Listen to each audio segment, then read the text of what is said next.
Very good evening students, welcome back. और कल आपकी एग्जाम है तो उसके लिए मैं ऑलरेडी आपको चैनल पे बेस्ट विशेस दे चुका हूँ। फिर भी एक बार फिर आप सभी को गुड लक, बेस्ट विशेस। आप अच्छे से पेपर परफॉर्म करें। और पोएटिक डिवाइसेस के लिए मैंने क्विक रिवीजन वीडियो बनाया है, क्योंकि ऑलरेडी आपने सारी पोएटिक डिवाइसेस पढ़ रखी है, लेकिन पोएटिक और सारी लिटरेरी डिवाइसेस आपकी इसमें कवर हो जाएगी, तो कहीं से भी कुछ भी क्वेश्चन आएगा तो आप उसको इजीली कर पाएंगे। ठीक है, तो क्विकली देखते हैं। मेजर मेजर जो चीजें हैं मैं आपको बताने की कोशिश करूंगा। सबसे पहले एलिट्रेशन। एलिट्रेशन आप सभी अच्छे से जानते हैं कि जब किसी कॉन्सोनेंट साउंड का रिपीटेशन होता है, कॉन्सोनेंट साउंड का कंटिन्यूअसली रिपीटेशन होता है और वो भी बिगिनिंग में, स्टार्टिंग में, तो उसे हम एलिट्रेशन कहते हैं। जैसे कि शी सेल्स, शी शेल्स, सी शोर। यहाँ पर देखिए स साउंड क्या हो रहा है, रिपीट हो रहा है, वो भी स्टार्टिंग में। हर जगह स्टार्टिंग में स साउंड आ रहा है। ठीक है, सावन का महीना पवन करे शोर, स यहाँ पे रिपीट हो रहा है। ठीक है ना, इस तरीके से ये एलिट्रेशन होता है जहाँ पर कॉन्सोनेंट साउंड रिपीट होता है। उसके बाद देखो सिमिली। सिमिली क्या चीज होती है? Comparison between two unlike things using like और एज। जब दो अलग अलग चीजों को लाइक या एज के इस्तेमाल करके उसको कंपेयर किया जाता है, तुलना की जाती है, तो उसको सिमिली कहते हैं। ठीक है, हर smile was as bright as sun. उसकी स्माइल सूरज की तरह चमक रही थी। ठीक है, तो सूरज और स्माइल बिल्कुल अलग अलग चीजें, लेकिन एज का यूज करके कंपेयर कर दिया, तो यहाँ पर क्या हो गया कि वो सिमिली होगी। ठीक है, कि तुम्हारी आंखें सूरज जैसी चमकीली है, तो सूरज जैसी चमकीली है, यहाँ पे कंपैरिजन हो गया, तो आपके हो गए सिमिली। ठीक है, मेटाफर की बात करते हैं। सिमिली और मेटाफर में सिर्फ ये डिफरेंस है, कंपैरिजन यहाँ पे भी होता है, कंपैरिजन यहाँ पे भी होता है, लेकिन यहाँ पर एस या लाइक का यूज नहीं करते। ठीक है, कंपैरिजन यहाँ पे भी दो अनलाइक चीजों के बीच में होता है, लेकिन बीच में कोई सपोर्टिव वर्ड एज या लाइक जैसा नहीं लगाया जाता है, डायरेक्टली कंपैरिजन कर दिया जाता है। जैसे time is a thief, time को सीधा क्या बता दिया? चोर बता दिया।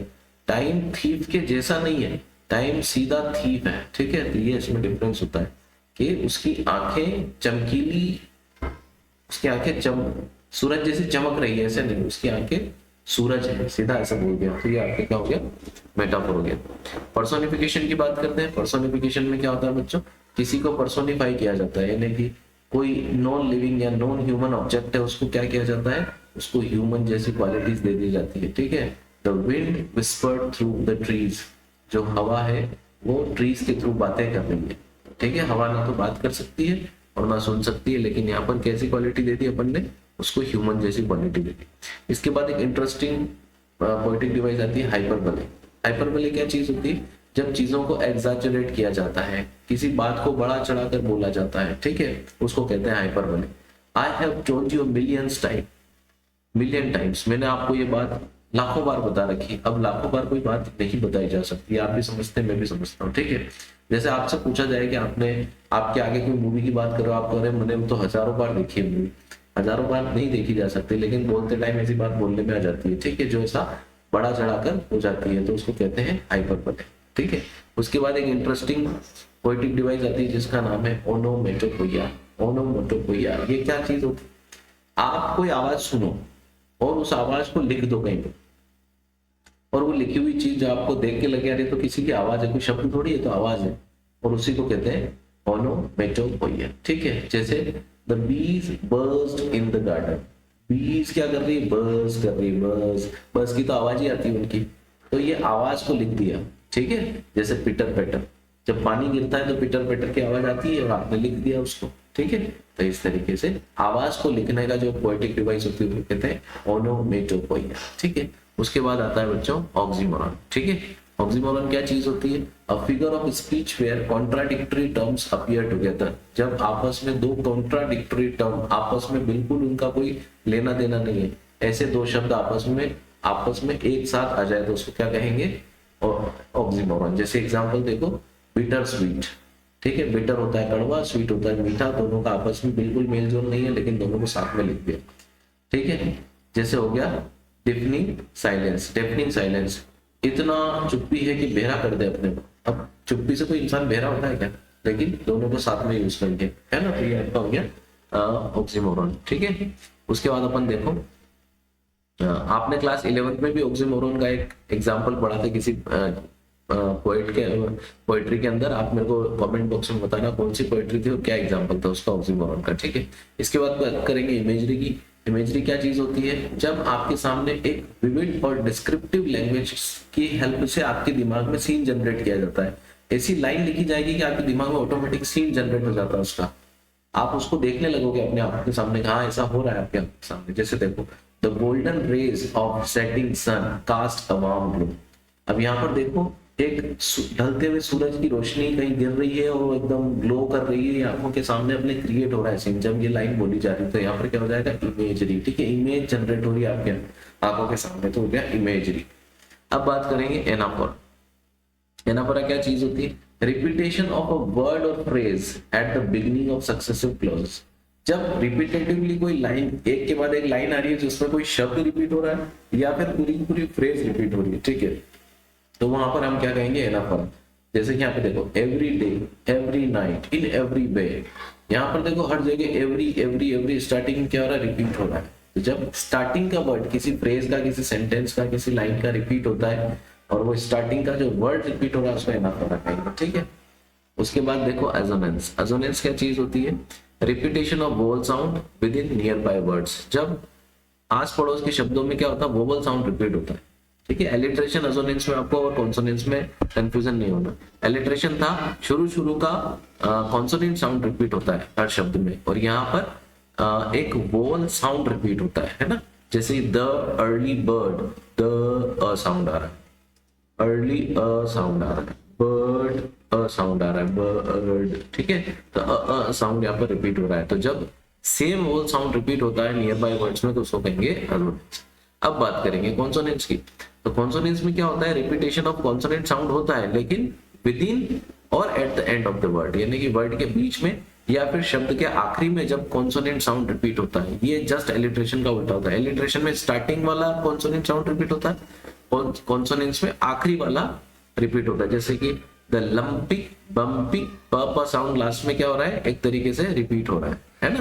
तो ये कॉन्सोनेंट साउंड लास्ट में रिपीट हो रहा है, तो ये हो गया कॉन्सोनेंट्स। अब बात करेंगे अपन यूफेमिज्म। यूफेमिज्म बड़ी तगड़ी चीज है। इसमें क्या होता है कि एक हरी भरकम बात को या फिर एक कड़वी बात को या फिर एक डरावनी बात को आसान तरीके से बोला जाता है, ठीक है। अ माइल्ड और इनडायरेक्ट वर्ड और expression substituted for one considered to be too harsh. जब कोई हार्श बात को बोलने के लिए थोड़ा बहुत माइल्ड वर्ड यूज कर लिया या फिर इनडायरेक्ट बात यूज कर ली, उसको कहेंगे यूफेमिज्म, ठीक है। जैसे कोई मर गया, डाइड, तो उसकी जगह कह देंगे पांच दबे, ठीक है। तो इतना इसको सुन के बुरा नहीं लगेगा। डाइड एकदम बोलते अरे मर गया तो दिक्कत हो जाएगी, इससे बढ़िया बोलो पांच दबे, तो ये हो गया यूफेमिज्म, ठीक है। उसके बाद करेंगे आयरनी की। आयरनी का एग्जाम्पल सबसे बेस्ट था बंच ऑफ क्रुक्स, है ना। जब लेंचो वाला चैप्टर आपने पढ़ा था, ठीक है। उसके बाद आपने बहुत सारे आयरनी के एग्जाम्पल पढ़ रखे। इसमें क्या होता है? बहुत कॉन्ट्रास्ट होता है एक्सपेक्टेशन और रियलिटी में। एक्सपेक्टेशन कुछ और होती है और रियलिटी कुछ और होती है, वहां पे होता है आयरनी, ठीक है। जैसे कि the pilot with a fear of height. Pilot से क्या उम्मीद की जाएगी? कि वो हाइट्स में उड़ेगा, वो आपको उड़ाकर ले जाएगा, लेकिन खुद पायलट को डर लग रहा है ऊपर जाने में, तो ये क्या हो गया? आयरनी, ठीक है। लेंचो वाले चैप्टर में ये हुआ था कि जिन लोगों ने उसकी मदद करी थी तो एक्सपेक्टेशन तो ये था कि वो उनको थैंक यू बोलेगा, लेकिन लास्ट में लेंचो उन्हीं को क्या बोलता है? बंच ऑफ प्रूफ बोलता है। जिनने मदद करी वो उन करके हाथ जल रहे, ठीक है, ये चीज। उसके बाद करेंगे पन की। पन क्या चीज होता है? देखो, अब play on words that produce a humorous effect. जब शब्दों से ऐसा प्ले किया जाता है जिससे हंसी आए, जिससे ह्यूमरस इफेक्ट क्रिएट हो, तो वहां पे होता है पन। Time flies like an arrow, अच्छी बात है भाई, time flies like an arrow, बढ़िया बात है। फ्रूट फ्लाइज लाइक अ बनाना, ये यहाँ पे क्या हो गया? शब्दों का इस तरीके से इस्तेमाल किया कि आपको हंसी आ जाए, तो उसको कहेंगे पन। फन के लिए जनरेट किया जाता है पन। अब बात करेंगे सिंबोलिज्म, ठीक है। सिंबोलिज्म क्या चीज होती है? जब हम किसी आइडिया या क्वालिटीज को शो करने के लिए सिंबल्स यूज करते हैं, ठीक है, सिंबलिज्म, है ना, सिंबलाइज करते हैं चीजों। अ डव सिंबलाइजेस पीस, जैसे कि एक डव जो होता है, व्हाइट कबूतर, वो क्या शो करता है? शांति को सिंबलाइज करता है। तो किसी ऑब्जेक्ट को हम सिंबलाइज करने की कोशिश करते हैं किसी आइडिया से या क्वालिटी से, ये होता है सिंबलिज्म, इजी है। उसके बाद देखो अपोस्ट्रोफी। अपोस्ट्रोफी क्या चीज होती है? जब ऐसी पर्सन या ऐसा आइडिया को हम एड्रेस करने की कोशिश करते हैं जो वहां पर है ही नहीं, लेकिन हम बात ऐसे करते हैं जैसे वो है ना। जैसे हम भगवान के नाम पे कोई भी बात बोलते हैं तो भगवान वहां होते नहीं है, एक्चुअल में फिजिकली नहीं होते, लेकिन हम मान के चलते वो है और इस तरीके से हम बात करते हैं, ठीक है। जैसे यहाँ पर देखो, O death where is the sting. अब डेथ कोई है वहां पे जो हम उसको बोल रहे हैं, लेकिन हमने इस तरीके से इसको यूज किया वर्ड को, ऐसा लगा जैसे वो वहां था, ठीक है। तो इसको कहेंगे अपोस्ट्रोफी। अपोस्ट्रोफी में क्या होता है, जो वहां है नहीं उसको अपन ऐसे एड्रेस करते हैं, ऐसे संबोधित करते हैं जैसे वो वहां पर हो, तो ये हो गया अपोस्ट्रोफी। उसके बाद देखो इंजाममेंट। इंजाममेंट क्या चीज होती है, इंजाममेंट में क्या होता है बच्चों के, जब कोई पोइट्री की लाइंस होती है, इस तरीके से पोइट्री की लाइंस है, अब उसके एंड में अपन एक्सपेक्ट करते हैं कि कोमा होना चाहिए, फुल स्टॉप होना चाहिए, क्वेश्चन मार्क होना चाहिए, या फिर कोई ना कोई तो उसके अंदर एक, कहने का मतलब है स्टेंजा जब खत्म हो रहा है, कपलेट खत्म हो रहा है, तो वहां पे कोई ना कोई एक तरीके से आपका कोई साइन होना चाहिए, लेकिन वैसा कुछ भी नहीं है और सीधा आप जंप कर जाओ अगली लाइन में, तो वहां पर क्या होता है, उसको कहेंगे एंजाममेंट, ठीक है। लाइन के लो, कपलेट के लो, स्टेंजा के लो, इन सबके बीच में कुछ ना कुछ तो आपके पंक्चुएशन मार्क होना चाहिए, लेकिन नहीं है और डायरेक्टली लाइन जंप कर गया, तो उसको कहेंगे एंजाम। बहुत इजी, आराम से पकड़ सकते हो आप किसी में भी। I think I had never seen a words as beautiful as a flower. आप बीच में कहीं पे भी आप देखोगे ये लाइन जंप हुई है, ठीक है, एक लाइन में लिख दी लेकिन बीच में लाइन जंप है, तो यहाँ पर कहीं पे भी ये यहाँ से हुआ है, ठीक है, यहाँ से, तो यहाँ कोमा आना चाहिए था लेकिन नहीं आया, तो ये क्या हो गया आपका एंजाममेंट। अब बात करेंगे मेटोनिमी। मेटोनिमी क्या चीज होती है, देखो, the white house declared instead of president declared. अब क्या होता है कि तुम किसी का नाम नहीं लेना चाहते हो, बल्कि उसके आसपास की ऐसी चीज का नाम ले लो जिससे पता चल जाए कि हाँ ये उसी ने बोला है। अब व्हाइट हाउस कभी कोई चीज डिक्लेयर नहीं कर सकता है, कौन करता है भैया, प्रेसिडेंट डिक्लेयर करता है, कि जो अमेरिका का राष्ट्रपति वो डिक्लेयर करता है, लेकिन न्यूज वाले क्या बोलते हैं, व्हाइट हाउस ने डिक्लेयर किया। अरे भाई व्हाइट हाउस ने डिक्लेयर करा, इसका मतलब प्रेसिडेंट नहीं किया, लेकिन उन्होंने बोला व्हाइट हाउस और तुम समझ गए प्रेसिडेंट। इसका मतलब जब तुमने सब्स्टिट्यूट कर दिया बहुत नियरेस्ट चीज को, जिससे तुम्हें आइडिया लग जाए कि ये इसका काम होगा, तो कुल मिला के हम समझ जाते हैं। कई बार हमारे दोस्तों में कोई काम ऐसा कर दिया किसी ने और आप इशारे में बोल देते हो कि ये इसने किया है, वो सब समझ जाते हैं, उसको कहेंगे मेटोनिमी, ठीक है। उसके बाद आता है सिनेक्टिकी, बहुत इंटरेस्टिंग है। सिनेक्टिकी में क्या होता है कि तुम किसी पार्ट को पूरे मैं एक बड़ी चीज को समझाने के लिए यूज करूँ, मान लो एक बहुत बड़ी गाड़ी है, उसका एक टायर हमने यूज कर लिया, कि टायर बोलते से गाड़ी समझ में आ गई, या फिर गाड़ी बोलते से टायर समझना बात को, ये बहुत बड़ी गाड़ी है, ठीक है, ये बहुत बड़ी गाड़ी है ना, नई डिजाइन करी है मैंने अभी अभी, ये गाड़ी है, इसमें मैं सिर्फ इस टायर का नाम लूं और तुम समझ जाओ मैं इस पूरी गाड़ी की बात कर रहा हूँ, या फिर मैं सिर्फ इस गाड़ी की बात करूं पूरा और तुम समझ जाओ टायर की बात कर रहा हूं, तो इसको कहेंगे अपन सिनेक्टिकी, ठीक है। जैसे ऑल हैंड्स ऑन डेक, जब मैं ये बोल रहा हूँ ऑल हैंड्स ऑन डेक, इसका मतलब मैं बोल रहा हूँ सारे के सारे लोग हैं, और यहाँ पर हैंड किसको प्रेजेंट कर रहे हैं, पीपल को। हमने हाथों की बात करी, पीपल समझ गए, और अगर मैं पीपल की बात करूं और तुम हाथ समझ जाओ तो भी वही बात है, सिनेक्टिकी, ठीक है। इसके बाद आता है रिपीटेशन। रिपीटेशन क्या चीज होती है, repeated use of word. Simply क्या करो, कोई शब्द बार बार रिपीट होगा, as it is, let it snow, let it snow, let it snow, पूरी तरीके से लेट भी रिपीट हो रहा है, पूरी तरीके से इट भी रिपीट हो रहा है, और पूरी तरीके से स्नो भी रिपीट हो रहा है, ठीक है। तो ये हो गया आपका रिपीटेशन, रिपीट हो रहा है इसलिए रिपीटेशन। अब देखो आप राइम स्कीम। राइम स्कीम क्या होती है बच्चों, किसी भी पोइट्री के लास्ट वाले जो वर्ड होते हैं उनमें पहली लाइन का लास्ट वर्ड ए होता है, और उससे मिलता जुलता है ना जो भी वर्ड होता है उसको भी आप ए दे देते हो, ए की लाइन में, ए की स्टेंजा के अंदर होना चाहिए, ठीक है। ट्विंकल ट्विंकल लिटिल स्टार, इसको दे दिया A. How I wonder what you are, star are match हो रहा है, इसको भी दे दिया ए, ठीक है। Up about the world so high, high like a diamond in the sky. अब देखो स्टार और आर तो मिल रहा था, लेकिन हाई और स्काई ये आपस में मिल रहे हैं, तो ये इनको तो ए नाम दे दिया और इनको दे देंगे अपन बी बी, तो इसकी राइमिंग स्कीम हो जाएगी ए ए बी बी, ठीक है, ए बी बी, ये होगी राइमिंग स्कीम। जैसे यहां पर देखो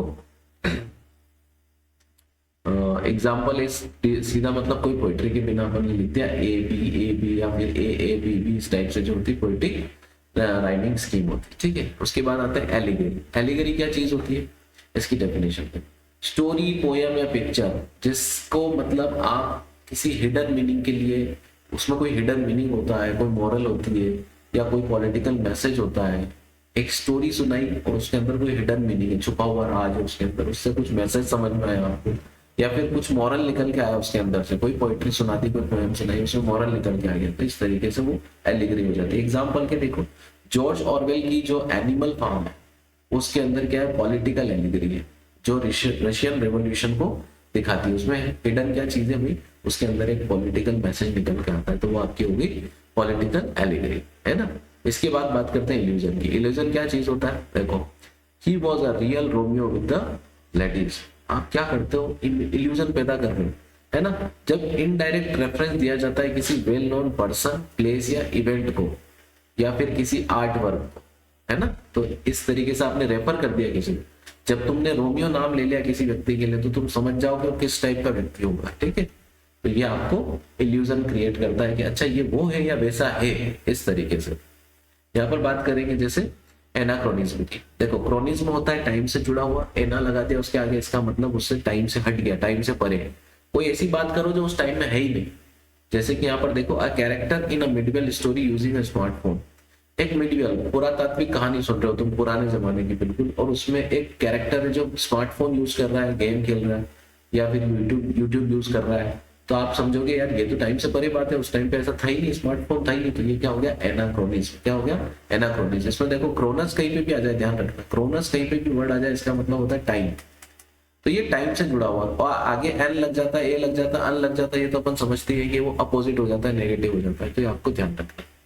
उसके बाद देखो, अगला है फोरशैडोइंग। फोरशैडोइंग क्या चीज होती है, अ हिंट और clue about what will happen later in the story. तुम क्या कर रहे हो, शेडो जनरेट कर रहे हो, भविष्य में कोई घटना होने वाली, कहानी के मतलब बाद में कहानी में कोई घटना होने वाली है, कोई ऐसी बात होने वाली है जिसकी हिंट तुम पहले से ही दे रहे हो, तो तुम क्या कर रहे हो, फोर शेडिंग कर रहे हो। फोर का मतलब होता है पहले से ही शेडो जनरेट कर रहे हो तुम उसके लिए, ठीक है। डार्क क्लाउड्स फोर शेडो अ स्टॉर्म। जब तुम काले काले बादल देखते हो, काले काले बादल देखते हो, तो तुम्हें पता चल जाता है आगे क्या आने वाला है बच्चों, स्टॉर्म आने वाला है, तो तुमने फोर शेडो कर लिया, ठीक है। इसके बाद बात करेंगे टोन की। देखो, टोन क्या चीज होती है, जब कोई राइटर लिखता है तो उसका एक मूड होता है ना, वो किस मूड में लिख रहा है, बहुत सीरियस मूड में लिख रहा है, बहुत मजाकिया अंदाज में लिख रहा है, बहुत तंज कस रहा है, वो सार्कास्टिक है, बहुत फॉर्मल लैंग्वेज में लिख रहा है, या बहुत ज्यादा इनफॉर्मल। तो इस टाइप की टोन किसी के राइटिंग की होती है। तो ये टोन आपकी क्या है, अनसीन पैसेज में पूछ लेता है कई बार, तो आपको ध्यान रखना। उसके बाद बात करेंगे मूड की, ठीक है। तो फीलिंग और atmosphere that a writer create for the reader. ऐसा एटमोस्फियर क्रिएट कर दे राइटर, ऐसी फीलिंग क्रिएट कर दे कि जिससे आपको पता चले कि किस मूड में है ना, कि आपके लिए एक मूड क्रिएट हो जाए। जैसे कि अ हॉरर स्टोरी में create a mood off fear and suspense. एक जो हॉरर स्टोरी होती है ना, वो आपके मन में डर पैदा करती है, आपके दिमाग में सस्पेंस क्रिएट करती है, कि इसका मूड हो गया, ठीक है। उसके बाद बात करेंगे पैराडॉक्स की, ठीक है। देखो, पैराडॉक्स, ऑक्सीमोरन और एंटीथेसिस, इनमें आपको ध्यान रखना है। ऑक्सीमोरन के अंदर दो शब्द डायरेक्टली अपोजिट लिखे हुए आ जाते हैं। पैराडॉक्स में क्या होता है, दो शब्द डायरेक्टली नहीं लिखे आते, उनके बीच में कोई वर्ड होता है, ठीक है। लेस इज मोर, कि कम ही ज्यादा है, कम को ज्यादा समझ जाओ, तो ये आपका क्या हो गया, पैराडॉक्स हो गया। और एंटीथेसिस में क्या होता है, दो अपोजिट स्टेटमेंट, कॉन्ट्राडिक्टरी स्टेटमेंट होते हैं, पूरे के पूरे सेंटेंस होते हैं बिल्कुल अपोजिट, ठीक है। You are so brave, so you hide in the house, ठीक है। तो यहाँ पर क्या हो गया कि तुम इतने बहादुर हो के घर में छुप रहे हो। तो बहादुर और छुपने वाले जो सेंटेंस है, दोनों आपस में कॉन्ट्राडिक्टरी है, तो ये आपका हो गया एंटीथेसिस। पैराडॉक्स में क्या होता है, दो अपोजिट वर्ड के बीच में कोई वर्ड होता है, और ऑक्सीमोरन में दो अपोजिट वर्ड के बीच में कोई वर्ड नहीं होता है, ठीक है। उसके बाद बात करेंगे अपन एंथ्रोपोमॉर्फिज्म, ठीक है। एंथ्रोपोमॉर्फिज्म, एंथ्रोपोमॉर्फिज्म में क्या होता है कि जब आप कोई ह्यूमन के ट्रैट्स, कोई क्वालिटी, जैसे बोलने की क्वालिटी आपने टेबल कुर्सी को दे दी। आप कार्टून नेटवर्क्स में देखते होंगे ना, वहां जानवर बात कर रहे हैं आपस में, वहां बिल्कुल बिंदास जानवर बात कर रहे हैं आपस में, जैसा रियल लाइफ में नहीं हो सकता। टेबल कुर्सियां भी आपस में बात कर रही है, तो ये का एग्जाम्पल हो गया एंथ्रोपोमॉर्फिज्म। एंथ्रोप वर्ड का मतलब होता है ह्यूमन, है ना। तो मैन काइंड, मेन की जो क्वालिटीज होती है आपने नॉन लिविंग बीइंग को दे दी। पर्सोनिफिकेशन अलग चीज होती है, पर्सोनिफिकेशन में भी आप नॉन लिविंग बीइंग्स को लिविंग बीइंग्स की क्वालिटीज देते हो, लेकिन यहाँ पर जैसे आपने क्या हो गया कि एक्चुअल इस तरीके से बोलते हुए दिखा रहे हो किसी को, या किसी को चलते हुए दिखा रहे हो, तो यहाँ पर ये हो गया एंथ्रोपोमॉर्फिज्म। उसके बाद लास्ट बचता आपका क्लीशे, ठीक है। क्लीशे वो चीज है कि जिसको कहाँ जरूरत थी इसको बताने की। अपन कहते हैं ना, ये बात कोई बोलने की जरूरत थी, तो सब जानते हैं। घिसी पिटी बात को जब आप बताते हो जिसको बोलने की कोई जरूरत नहीं थी, उसको कहते हैं क्लीशे, ठीक है। एज ब्रेव एज लायन, अरे भाई बार बार क्यों उदाहरण देते हो, जैसे कि लायन जितना बहादुर, डायन जितना बहादुर, सबको समझ में आता है, ठीक है। तो ये होता है क्लीशे। ये मैंने आपको आपके पोएटिक डिवाइसेस सारी कवर करवा दी, ठीक है। आई होप कि आपको समझ में आएगा। आप ये सारी चीजों को क्या करो, आराम से समझो और इनको यूटिलाइज करो कल के पेपर में, ठीक है। और कल कैसा पेपर होता है आप मेरे को जरूर कमेंट करके बताना, जैसा भी आपका पेपर जाता है, और होपफुली कल का पेपर आपके लिए बेस्ट होगा। Thank you so much.